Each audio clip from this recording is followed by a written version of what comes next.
ಕ್ರಿಸ್ತಶಕ 1491ರಲ್ಲಿ ಸ್ಪೇನ್ ದೇಶದ ಲೋಯೋಲಾ ಎಂಬಲ್ಲಿ ಇನಿಗೋ ಜನಿಸಿದರು.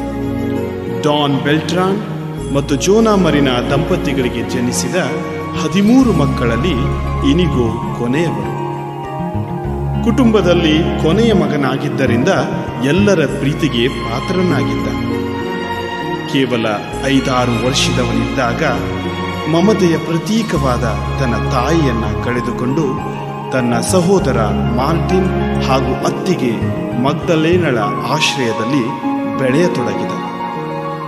ಲೋಯೋಲದ ಈ ಮನೆತನದ ಸದಸ್ಯರು ವೀರ ಮತ್ತು ಶೂರ ಕಾರ್ಯಗಳಲ್ಲಿ ಸದಾ ಆಸಕ್ತಿಯುಳ್ಳವರಾಗಿದ್ದರು. ತಂದೆ ಡಾನ್ ಬೆಲ್ಟ್ರಾನ್ ಮಕ್ಕಳ ಇಚ್ಛೆಯಂತೆ ವೀರ ಶೂರರ ಕಥೆಗಳನ್ನು ಅವರಿಗೆ ಸದಾ ಹೇಳುತ್ತಿದ್ದರು. ಇದರಿಂದ ಪ್ರೇರೇಪಿತರಾದ ಅವರ 4 ಜನ ಮಕ್ಕಳು ಸೈನ್ಯ ಸೇರಿ ಯುದ್ಧದಲ್ಲಿ ವೀರ ಮರಣವನ್ನು ಹೊಂದಿದ್ದರು. ಇನಿಗೋ ಕೂಡ ತನ್ನ ಸಹೋದರರ ಹಾದಿಯಲ್ಲೇ ಸಾಗುತ್ತಿದ್ದ.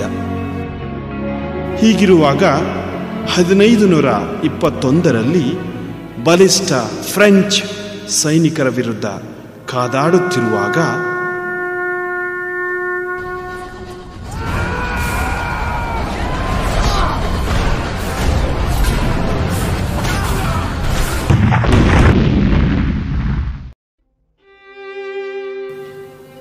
ಯುದ್ಧದಲ್ಲಿ ತೀವ್ರವಾಗಿ ಗಾಯಗೊಂಡ ಇನಿಗೊರವರನ್ನು ಆಸ್ಪತ್ರೆಗೆ ಕರೆದೊಯ್ಯುತ್ತಾರೆ.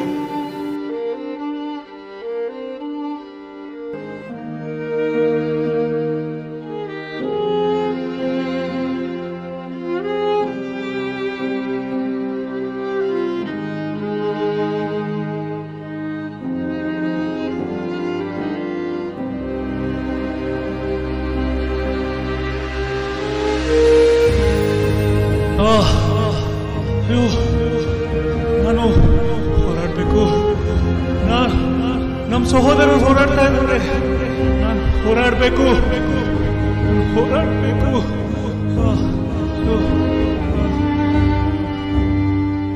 ನೋಡಿ, ನಿಮ್ಮ ಆರೋಗ್ಯ ಈಗ ಸರಿ ಇಲ್ಲ. ನಿಮಗೆ ವಿಶ್ರಾಂತಿ ಬೇಕಾಗಿದೆ.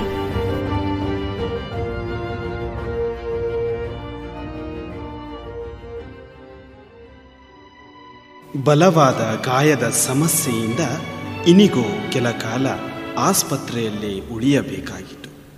ಹೀಗಿರುವಾಗ ಒಂದು ದಿನ ಅವರಲ್ಲಿ ಏಕಾಂಗಿತನ ನಿರಸ ಭಾವನೆ ಅವರನ್ನ ಕಾಡತೊಡಗಿತು.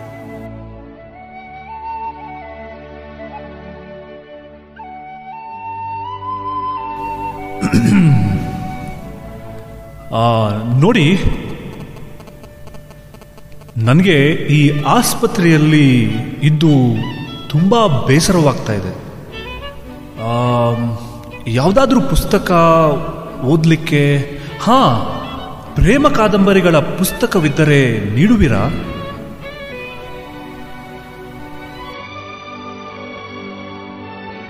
ಇನಿಗೋ ಕೇಳಿದ್ದು ಪ್ರೇಮ ಕಾದಂಬರಿಗಳ ಪುಸ್ತಕ. ಆದರೆ ಸಿಕ್ಕಿದ್ದು ಕ್ರಿಸ್ತನ ಜೀವನದ ಚರಿತ್ರೆಯ ಪುಸ್ತಕ ಹಾಗೂ ಸಂತರುಗಳ ಜೀವನದ ಪುಸ್ತಕಗಳು.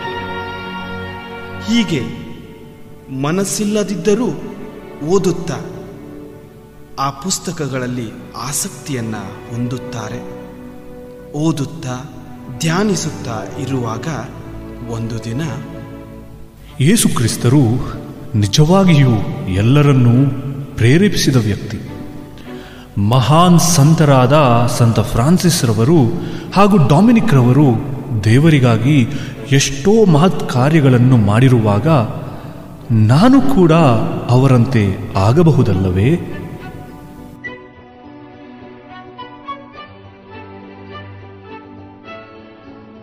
ಹೀಗೆ ಮನಪರಿವರ್ತನೆಗೊಂಡ ಇನಿಗೋ ಮಾತೆ ಮರಿಯಳಲ್ಲಿ ಅಪಾರ ಭಕ್ತಿಯನ್ನಿರಿಸಿ ಸೇವೆಯ ಜೀವನಕ್ಕೆಂದು ಪಣತೊಡುತ್ತಾರೆ.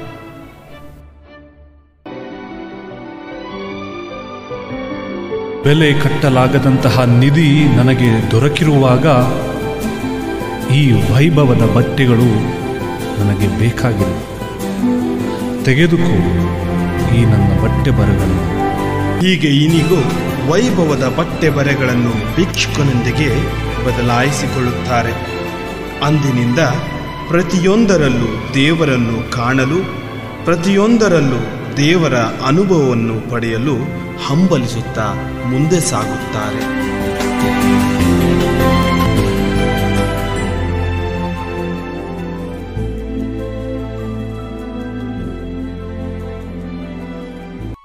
ತನ್ನ 33ನೇ ವಯಸ್ಸಿನಲ್ಲಿ ತಾನೊಬ್ಬ ಯಾಜಕನಾಗಬೇಕೆಂಬ ಹಂಬಲ ಅವರ ಮನದಲ್ಲಿ ಚಿಗುರೊಡೆಯುತ್ತದೆ. ತನಗಿಂತಲೂ ಕಿರಿಯ ವಯಸ್ಸಿನ ವಿದ್ಯಾರ್ಥಿಗಳೊಡನೆ ಲತೀನ್ ಭಾಷೆಯ ವ್ಯಾಕರಣವನ್ನು ಕಲಿಯುತ್ತಾರೆ.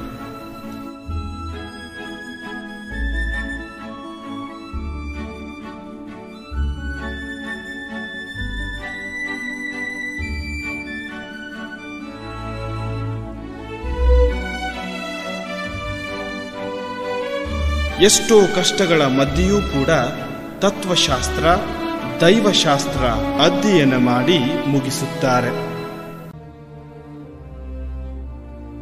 ಪ್ಯಾರಿಸ್ ನಗರದಲ್ಲಿರುವಾಗ ಫ್ರಾನ್ಸಿಸ್ ಸವೇರಿ ಹಾಗೂ ಪೀಟರ್ ಫೇಬರ್ ಎಂಬ ಸಹಪಾಠಿಗಳ ಪರಿಚಯವಾಗುತ್ತದೆ.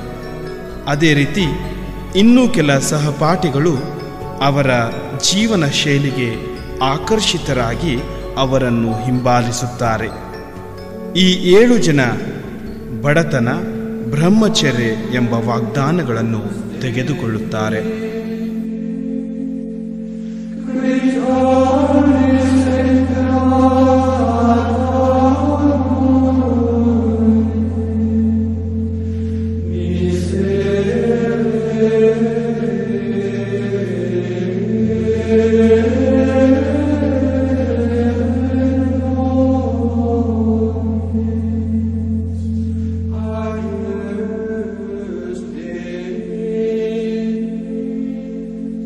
ನಂತರ ಇನಿಗುರವರು ಪೀಟರ್ ಫೇಬರ್, ಜೇಮ್ಸ್ ಲೈನಸ್ ಅವರ ಜೊತೆಗೂಡಿ ಜಗದ್ಗುರುಗಳನ್ನು ಭೇಟಿ ಮಾಡಿ ಶುಭ ಸಂದೇಶ ಪ್ರಚಾರಕ್ಕೆ ತಮ್ಮನ್ನೇ ಮುಡುಪಾಗಿಡಲು ನಿರ್ಧರಿಸುತ್ತಾರೆ.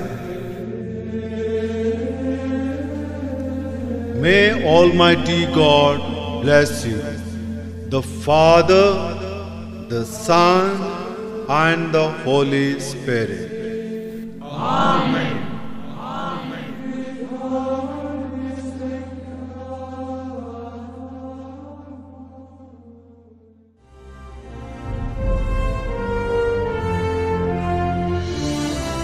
1540 ನವೆಂಬರ್ 27ರಂದು ಜಗದ್ಗುರುಗಳಾದ 3ನೇ ಪೌಲರು ಯೇಸು ಸಭೆಯ ಸ್ಥಾಪನೆಗಾಗಿ ಅಧಿಕೃತವಾಗಿ ಅನುಮತಿ ನೀಡುತ್ತಾರೆ.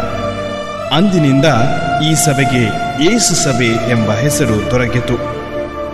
ಈ ಸಂಸ್ಥೆಗೆ ಅವರ ಸಹಚರರು ಅವರನ್ನೇ ಅದರ ಮುಖ್ಯಸ್ಥರನ್ನಾಗಿ ಮಾಡುತ್ತಾರೆ.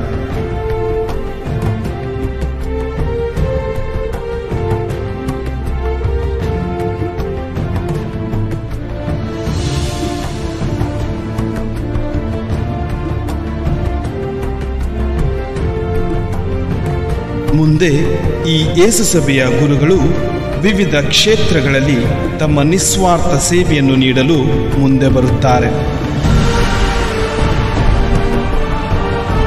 ಹೀಗೆ ಸಂತ ಇಗ್ನಾಸಿಯವರಿಂದ ಸ್ಥಾಪಿಸಲ್ಪಟ್ಟ ಯೇಸು ಸಭೆ ಇಂದಿಗೂ 100ಕ್ಕೂ ಹೆಚ್ಚು ದೇಶಗಳಲ್ಲಿ ತನ್ನ ನಿಸ್ವಾರ್ಥ ಸೇವೆ ಸಲ್ಲಿಸುತ್ತಾ ನವ ಸಮಾಜದ ನಿರ್ಮಾಣದೆಡೆಗೆ ಸಾಗುತ್ತಿದೆ. ಸಂತ ಇಗ್ನಾಸಿಯವರು ಕಂಡ ಕನಸು ನನಸಾಗುತ್ತಾ ಸಾಗುತ್ತಿದೆ. ಈ ಧೀರ, ಪ್ರಾಮಾಣಿಕ, ಶಿಸ್ತಿನ ಸಿಪಾಯಿಯ ಸಂಸ್ಥೆ ಸೂರ್ಯನಂತೆ ತನ್ನ ಬೆಳಕನ್ನು ಪ್ರಪಂಚದ ಎಲ್ಲೆಡೆ ಪಸರಿಸಲಿ ಎಂದು ನಾವೆಲ್ಲರೂ ಪ್ರಾರ್ಥಿಸುವ.